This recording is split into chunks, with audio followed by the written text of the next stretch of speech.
Welcome to Surviving Society.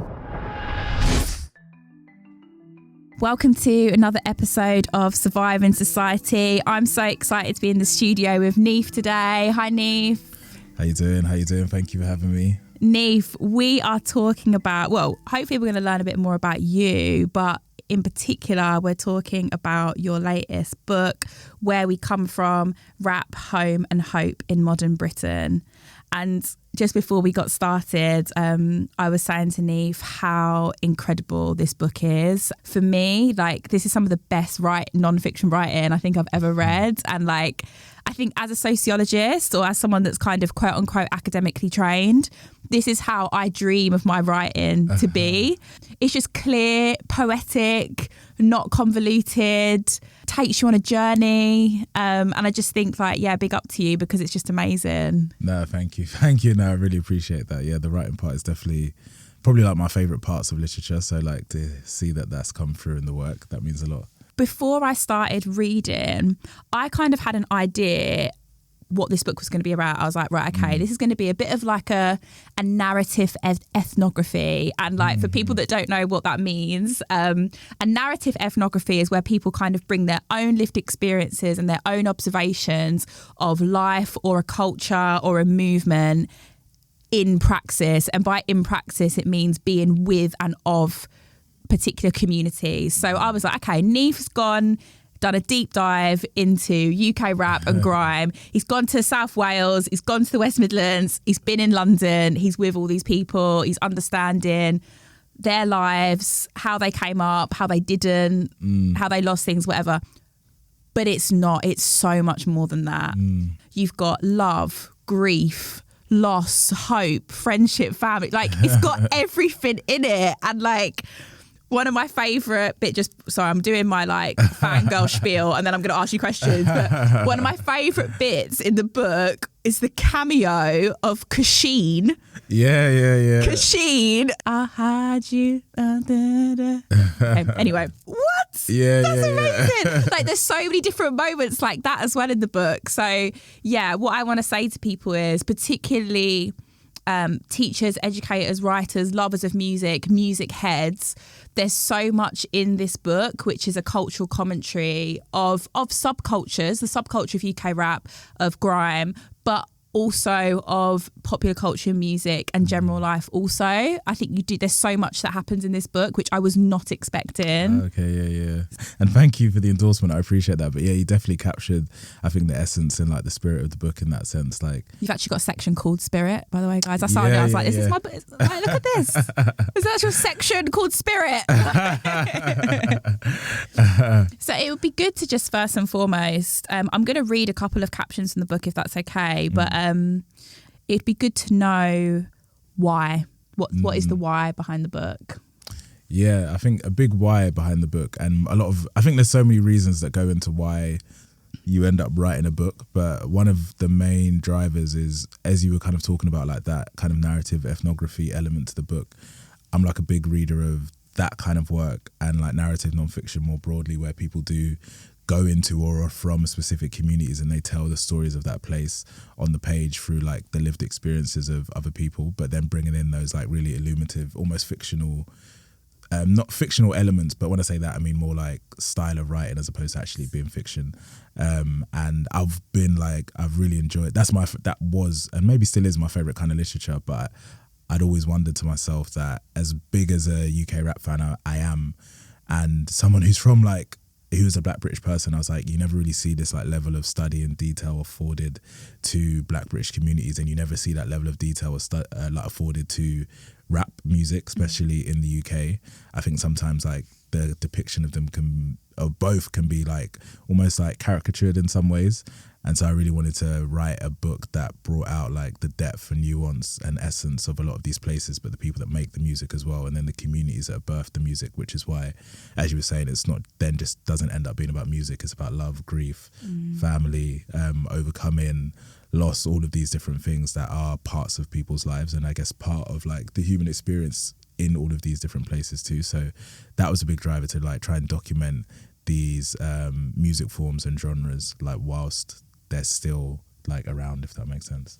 Yeah, definitely. And just to say as well, and not to give away too many spoilers because listeners, you need to get this book, but I think one of the things that you capture that I actually found quite healing reading myself, but the breakdown of relationships, the breakdown of collaboration, and like that in itself being a part of life. And like how life does move on and things do get better, but the conversations around rock bottom I think are in the book as well. And like hearing people come through that for me was just really healing. Definitely there were so many stories of that. I think rock bottom is about this guy Phil from Wales, from Cardiff, and that's after he leaves his childhood band that he started, and then moves back to Cardiff and then hits like a rock bottom, like health wise, but then mentally.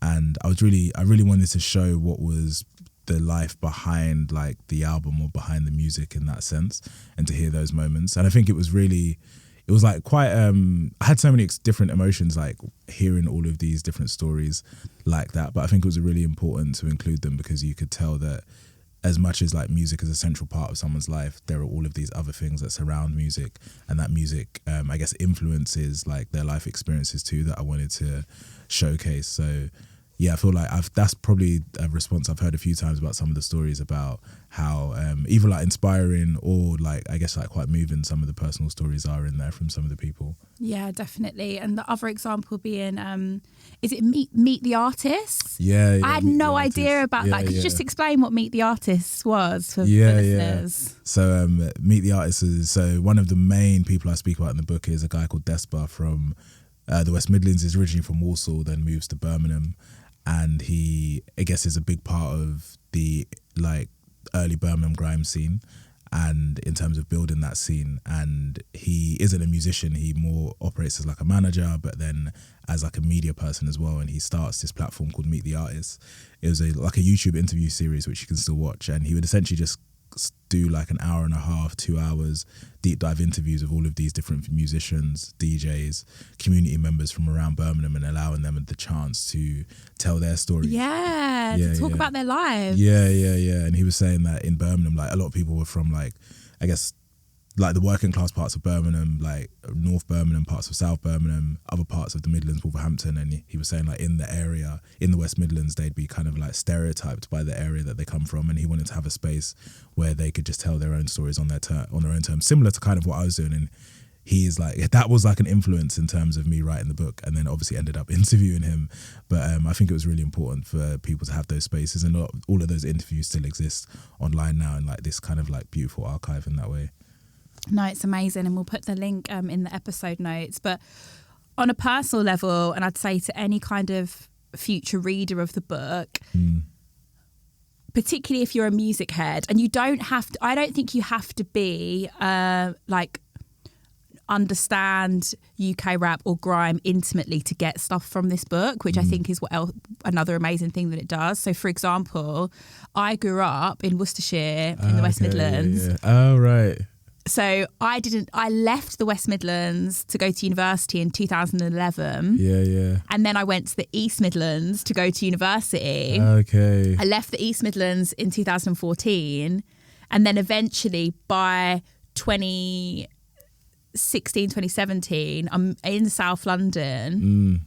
And I moved to Battersea in 2017. So the whole book is like apart from, well, I don't have as intimate connections to South Wales, but like it was so interesting for me, like, because I kind of missed it on both ends, because by the time I've left Worcestershire, like south of Birmingham, the scene's kind of coming up. And then by the time I get to Battersea, it's not there anymore in that same way. So that was really interesting for me. But one thing that I would say is that, like, anecdotally speaking, like you could see how the scene was we were very reliant in the West Midlands on Channel U and looking at what was happening in London and being influenced by that and watching it on TV. But as technology's evolving and like SBTV's coming out, like all that's kind of happening as I'm coming of age and then moving to the East Midlands, which was very much in this kind of dubsteppy era, like and it's just so interesting, like how you capture this in the book, how sounds culture changes and moves. But yeah, because I wasn't really there around when the West Midlands scenes like coming up in that way, but it was so interesting reading about it. Yeah, that is interesting. Yeah, especially that you'd actually moved between some of the regions. I feel like South Wales the only one left. To experience. I'm just going to read a little bit from the book. Honestly, guys, it's just written so well. The breakthrough of rap and grime in Britain was not defined only by award wins and high-selling albums and ranging tours across the continent. It was a shift that felt closer to home, a movement and an hour reshaping the casual, everyday lives of its most loyal contributors. This change moved quietly through the soul of a nation, impacted how people made sense of themselves in the quiet pockets of Britain.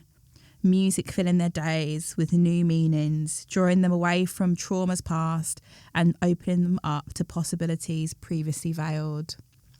And obviously we have a general understanding of the commercial success of grime and UK rap, but I think what you do so well in the book is you track its origins.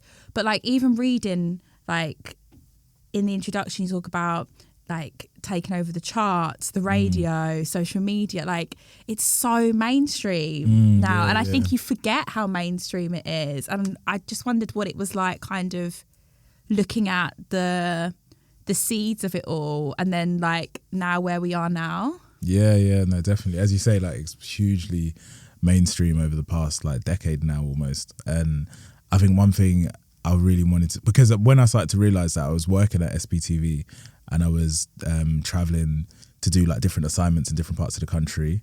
And when I'd go to like Birmingham, for example, or I'd go to Manchester, I think I went to Manchester on like for a Vice piece that I was writing, and they were all spending time with musicians there, but it was seeing like the reaction of people when they would see the local musicians. And I was like, oh, this is literally not just happening in London, but this is happening in Birmingham, this is happening in Manchester, it's happening in places all across the UK, which I think was illustrative of like a wider movement and shift of the music into like the mainstream.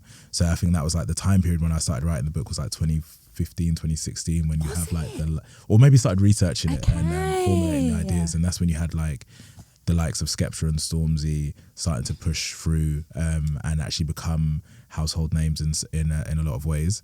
And so what I really wanted to do with the book was to showcase that moment and what led to that moment, but then to also show that the genres aren't necessarily defined by like those big highs, like as important as they are, like Mercury Award wins or like Glastonbury performances or magazine covers and #1 albums. Those are really great things, but I wanted to show that the roots of those moments take seed like decades and decades and decades prior, which is then why I started layering in kind of like the stories of immigration that come from all of the different, first from the Caribbean and then after from like parts of Africa as well. I wanted to show that the genres weren't necessarily an accident, and these moments with these musicians being really huge wasn't an accident either. It's been like decades and decades of like community building and infrastructure and work and like legacy that's been laid before them.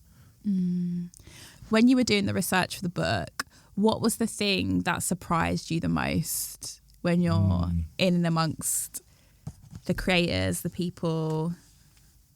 Ooh, that's a good question actually. What did surprise me the most? I think probably the level of sacrifice that people put in for especially when the reward wasn't guaranteed.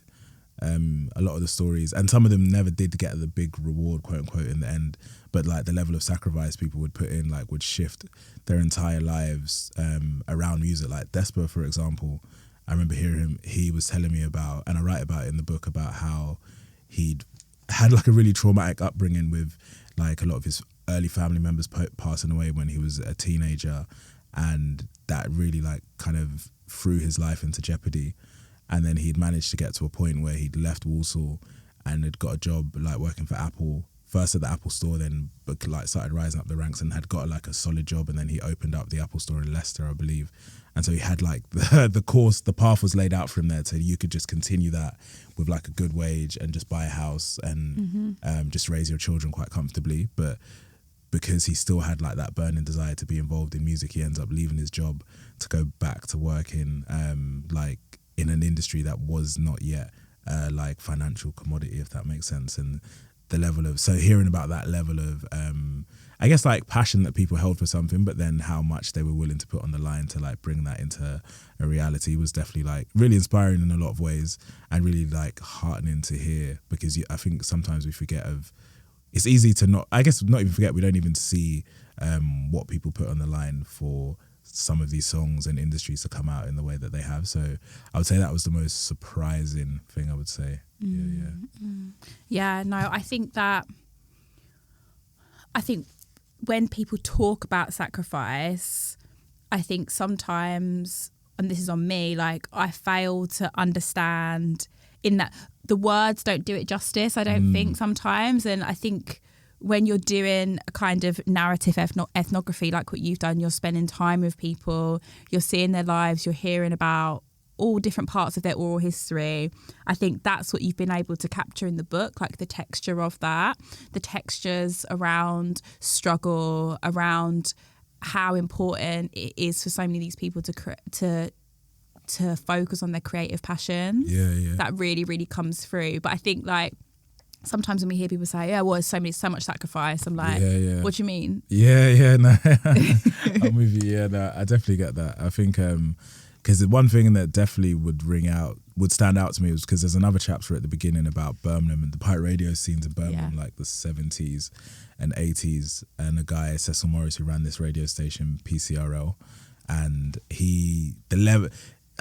speaking to him about it and hearing him talk about how much he put into it, like 10, 15 years, being pulled down from the raid, having like his studio raided like daily, weekly, still setting up the studios afterwards, essentially like but that wasn't for like a financial gain, if that makes sense. It was a pirate radio station which can make money in certain ways, but it wasn't like this big sky career with the promise of like a 6-figure salary he was shooting for. He was just programming the station because the community needed the station. And like that was like, I think that element of sacrifice as well that you sometimes don't hear about, and I'm not sure if it even exists in the same way anymore, but someone literally doing something just because like their community were deprived of it, without, on a musical level and without any necessarily financial gain being the like his main goal or outcome from it.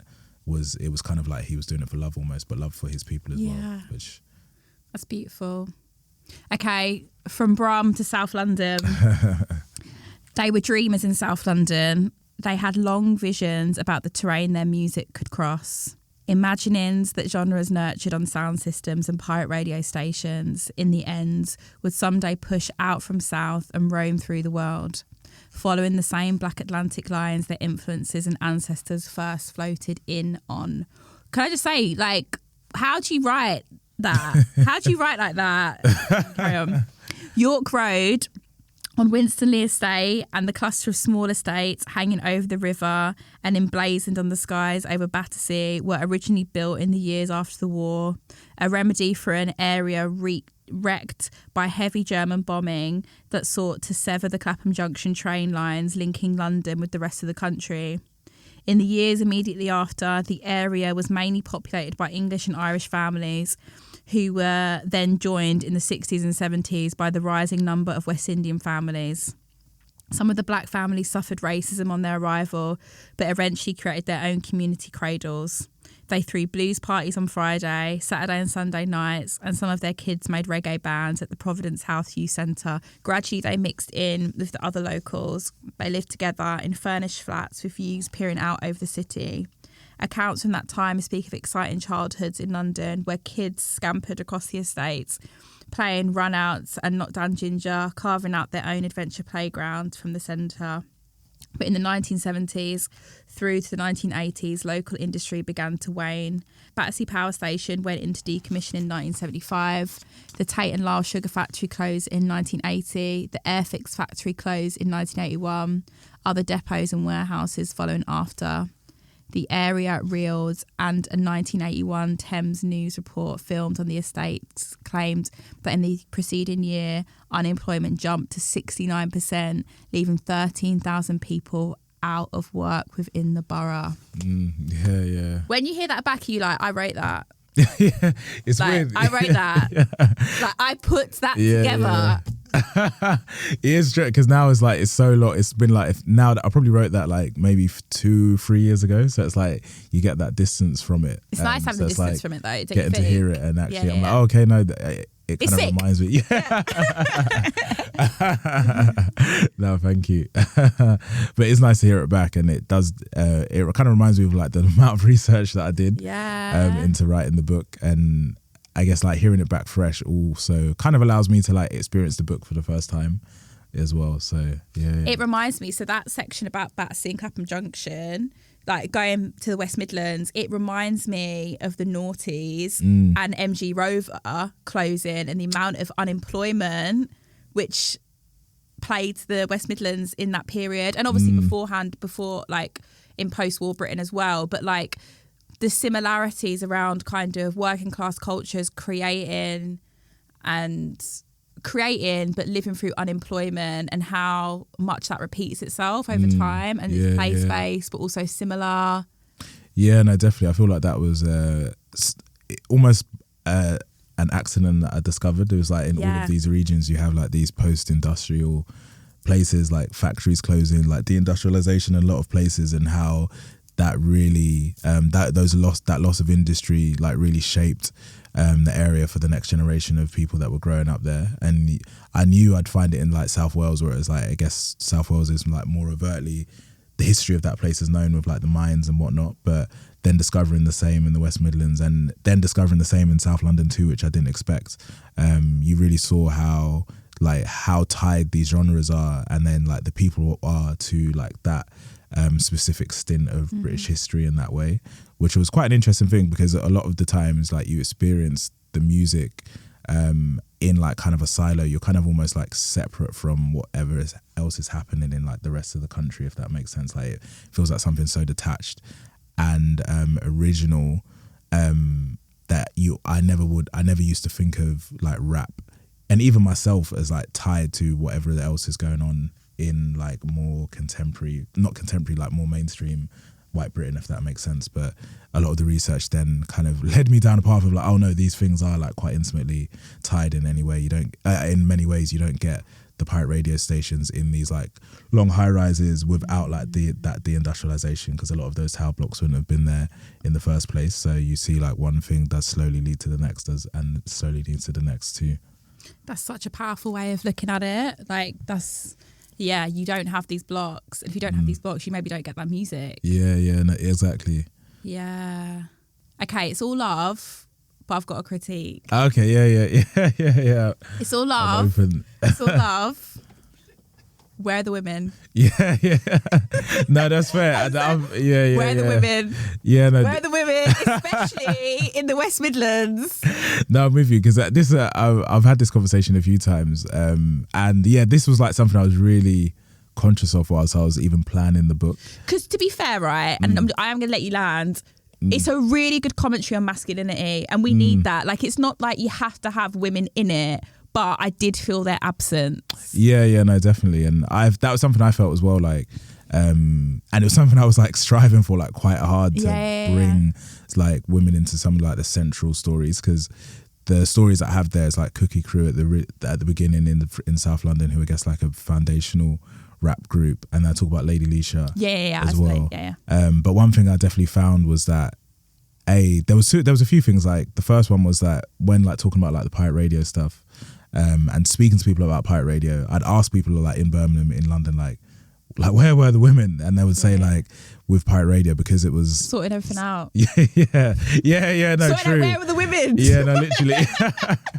And they would say that because they were like quite, I guess like very testosterone heavy environments, sometimes quite violent environments. Like people wouldn't feel safe like sending their sister there or allowing their niece to go. So they became like, it was almost like a self-serving thing. Like it would become, they were male dominated, so then they would stay male dominated, and then that kind of thing. I especially found that in Birmingham as well, where I think like the violence was quite bad in like a lot of the like nightclubs and stuff like that. Yeah, honestly, like West Midlands, like, so I started raving when I first started raving. Obviously, it was in Brum. Yeah. It was so violent back in the day. Like it was so violent. But I don't have anything to compare it to though, so I don't know what it was like in London at that time. Yeah, like, I think like noughties times. From what I gathered, I guess just because London's bigger, so things would be more spread out. But when I speak to people in Birmingham, they're like, there's like a few places that you're going to. Yeah. So everyone, if you're from this area, if you're from that just area, on top of each other. You're all going. And then hearing just about how like close these areas were, that I know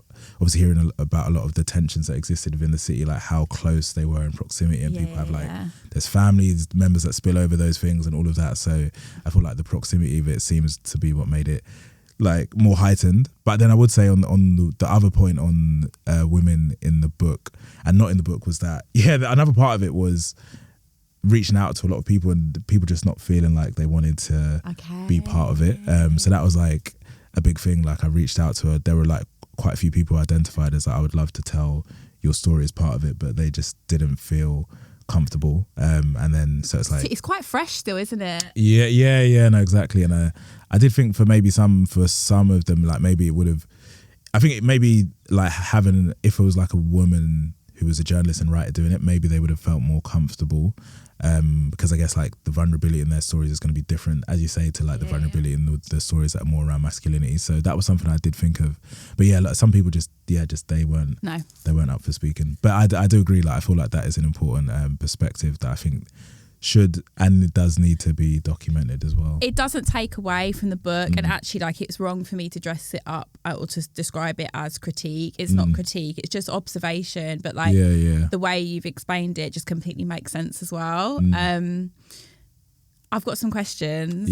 More questions related to things that you're talking about in the book, how things are shifting even now, class, who's getting paid? Is everyone okay? Like, there's a couple of things. Like, obviously, we saw in the pandemic, like the rise of kind of like No Signal. We've now got DJ AG. We've now on the BBC got Rap Game UK. Like, we've got all these pockets of kind of the culture like dispersing into the mainstream. And like, one of my things is like, and this comes across in the book, is everyone all right? Are people actually getting paid? Like, are we actually building sustainability? Like, I know these are big questions, but I just see the more mainstream I see things, the more questions I have around class and capitalism and whether people are actually like all right. Do you know what I mean? Yeah, I think it's a good question. I think now there's, as we say, like, I guess like even just away from the music, like the creative industries and just the UK in general. Mate, honestly, financially like not in a great space. So I think you do see that spill over into like people that make music and I guess are working in and around music. But I guess there's a kind of a chasm now where you do have people who are earning like a lot of money through music, and then on the other spectrum, people who aren't. I think so. I feel like you have like that kind of disparity in a lot of senses, but I think also that the one thing I've definitely realised, and even just from my observations, I think the class element I think is a big one. Because I noticed like a lot of people who, if you have the like space and like even like you might not have the direct resources yourself, but you may be in a position where your family have the resources, or not even just have resources, just have space for you to exist and explore your creativity so you can eventually then figure it out. Whereas like a lot of people, even a lot of stories in the book, a lot of working class stories in the book, people didn't have the space to figure it out. They had the pressures of like parenthood, like rent, mortgages, all of these things, whilst also trying to build a career in the same sense.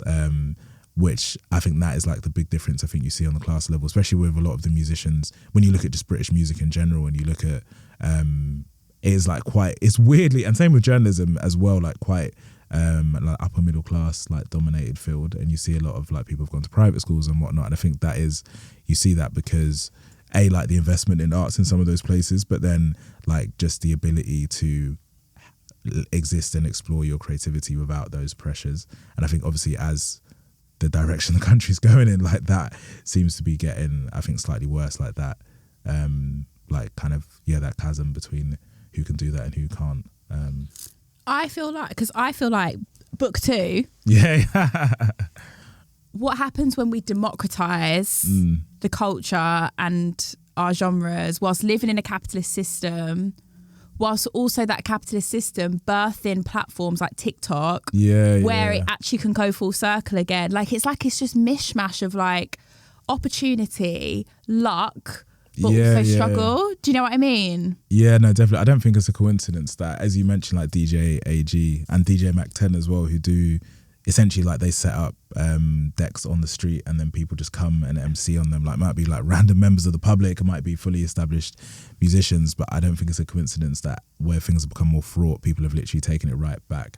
It's just, it's so beautiful. Like every time they try and take stuff away from us, we just reinvent. Yeah, and 100%. Like DJ AG, every night before bed now, I sit for 10 minutes and I have a look at what's been on.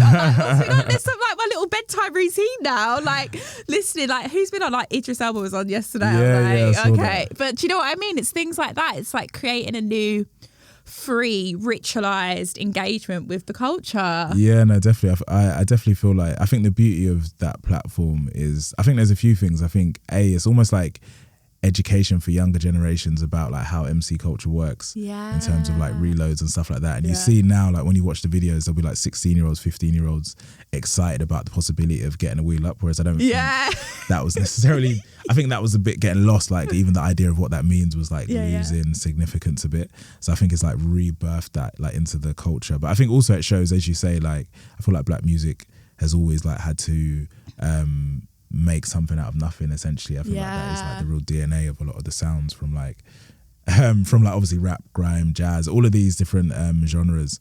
So I think this is like another extension of that. And I think also the last thing I would say on it, which is what I really love about those platforms, is that I've kind of say in the book that I feel like rap is like one of the most popular, like most practiced genres. And then you see it with like, same with like dancehall and stuff like that, that people who aren't musicians, but they were once like childhood MCs and stuff like that. And I think like you see in his platforms, it's the everyday person passing the street might just have like a 16 bar that they're ready to release. Which I don't think you could do that like if you were stood in the same place or in another place in London and were like, people wouldn't just be able to sing an indie song like off the bat, top of the head, if that makes sense. I think it's quite something specific to like these like MC led I guess like bass music kind of genres. Neef, we try and talk on the podcast, particularly more recently, about hope, and there is actually hope. Like the book.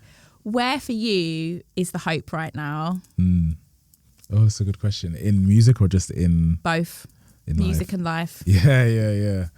That's a good question. Where is the hope? I feel like when I think of hope, I feel like I almost think of hope as, and the same as the way I kind of think about happiness, in that I feel like they're not necessarily things that just arrive. I feel like there's sometimes things that have to be like cultivated, and you have to like try and cultivate them yourself. Like it's like almost like a skill, like anything else is a skill, if that makes sense.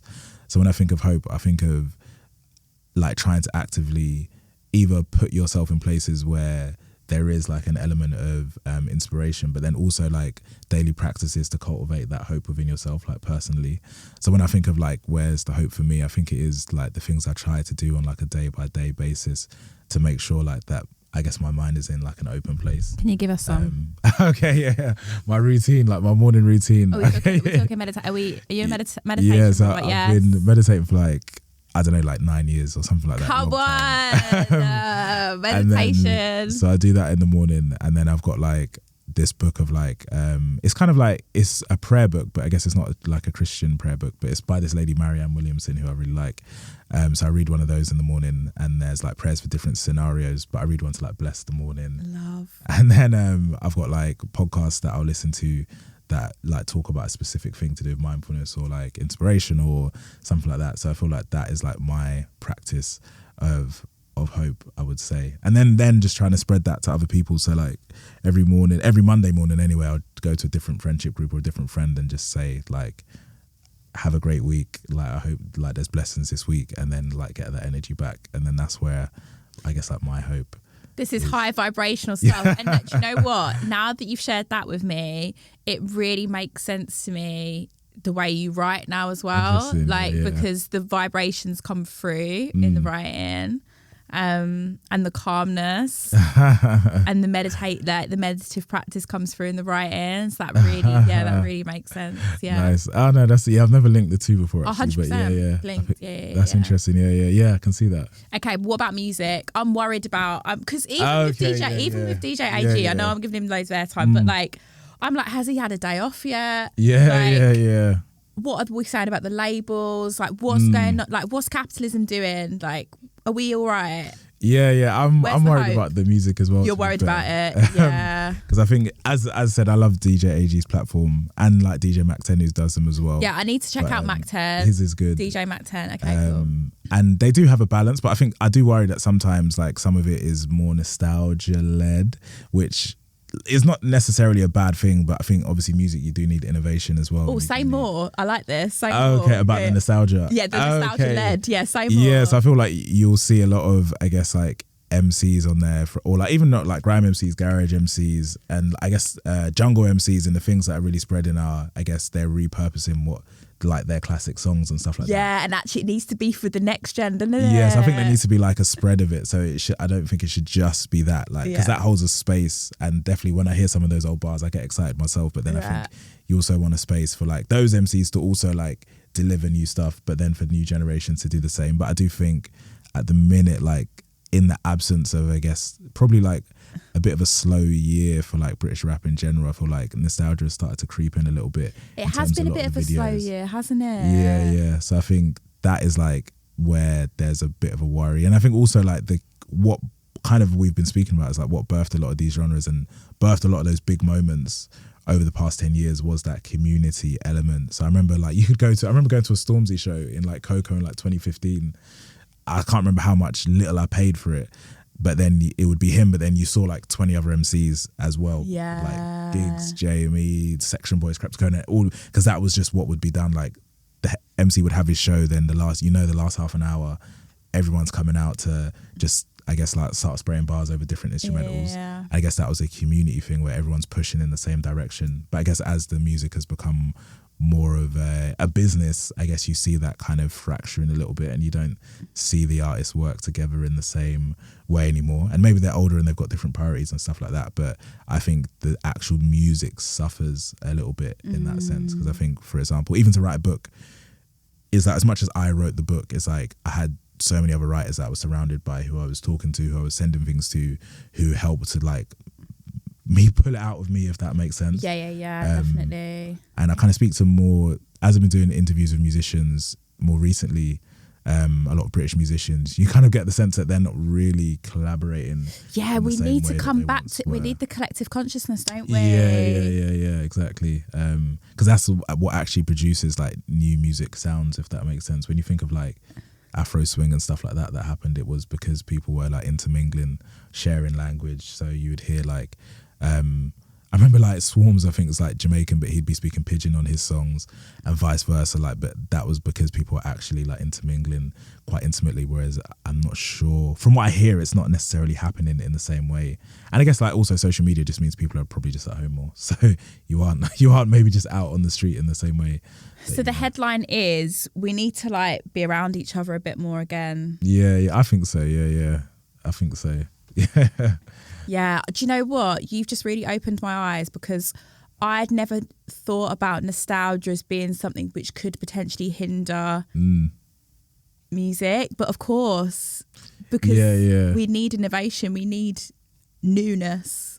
Yeah, no, definitely. And to be fair, I am aware that part of it might just be me. Like I'm not a super nostalgic person. It's good. It's good. But yeah, I do think you do need like people that are going to push the boundaries, and I think also you do need like a lot of the product of this music is like older generations passing stuff on to newer generations, and then like that's how a lot of the music came to be. When I was talking about PCRL in Birmingham, the pirate radio station, a lot of the grime pirate radio stations in Birmingham were birthed because of platforms like that. Whereas I think now there's a bit of a schism, I think, where you see like older musicians stick with older musicians and the younger musicians stick with younger musicians, and there isn't as much overlapping. And I guess like kind of each one teach one kind of energy. Yeah, I love that. Okay, final question. Okay, yeah. Your top 5 artists of all time. Of all time. Of all time. Okay. This is interesting. So I've got like. I couldn't do that. I can't do that. But I've got like a top. I think I've got like probably like top 3, and then I have top albums. Oh, he's got 3. Okay, So I I've do got- things in albums as well. Yeah. Like I do. Okay, go on. So I would say, is this it? This is in no order because I haven't. Yeah. So I would say Nas. Okay. I think those. Recently came back from New York actually, and like that whole time period, like that golden age of New York hip hop, I think was very. I saw him inspirational. at Oh, did you? Deep. Oh, right. It was special to be fair. It was need to special. I was see. like, oh, Nas is there. Like, Yeah, it was that's special. amazing. I need to- Yeah. And like I think as a writer, like he like is Clever, an incredible yeah. writer. Like though, like Illmatic, it was written, The Lost Tapes, all of these. Like he's an incredible writer, which I think is like it's kind of like a prodigy, like a child prodigy in a lot of ways. Because considering he dropped out, I think of school at like 15, 16, but you can still like carve words in such a poetic and beautiful way. I think speaks a lot to the spirit of the music. But yeah, big Nas fan. I would say Kano is also in my top 5. Yeah, I love, so the beginning, we've got words from Kano at the beginning of the book, haven't we? Yeah. That was me like just my biggest achievement. The manor, throwing sorry, let me go again. The manor, throwing bricks at glass ceilings, do or die, he your dreams with open eyes is alive. Yeah, no, that was from his song Seashells in East. And I had like a few songs that when I would be traveling the country over like the 4 years of research, I'd have certain songs that I would listen to whilst I was going along the way. And there were a lot of Kano songs, but that was one of them. So I really wanted to use that as like the epigraph. So thankful that he and his team were cool with it. But yeah, Kano's second. I think again like that blend of like history in his music, but like really poetic writer, but then sense of delivery and performance as well, which I think is incredible. And then I would say also Mos Def. I'm a big Mos Def fan. Yeah. Probably Mos Def is probably how I became. I would say probably my introduction into literature was Mos Def. Wow. He has this album with Talib Kweli called Mos Def and Talib Kweli are Black Star, and that was the first album or song I listened. Songs from there, but first album I listened to where I was like, oh, like rap is actually like poetry in a sense.